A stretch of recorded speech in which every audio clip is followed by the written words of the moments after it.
If GTA 5 keeps opening in a small window or windowed mode every time you launch it, here are the easiest fix that can make it open full screen automatically. First, try the quick shortcut. Launch GTA 5 and press Alt plus Enter. This instantly switches the game between windowed and full screen. If GTA 5 keeps resetting, open settings, tap graphics, find screen type and select full screen. If full screen doesn't save properly, try windowed borderless instead. Still opening in a small window, try the permanent startup fix. Go to your GTA 5 installation folder where GTA 5.exe is located. Right click inside the folder, select new, tap text document, name it commandline.txt, open it and type full screen. Save the file and launch GTA 5 again.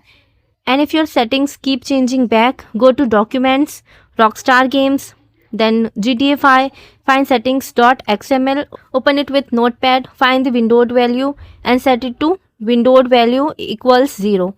Save the file and start GTA 5 again. That's it guys, hope it helped. If not, comment below. Bye bye.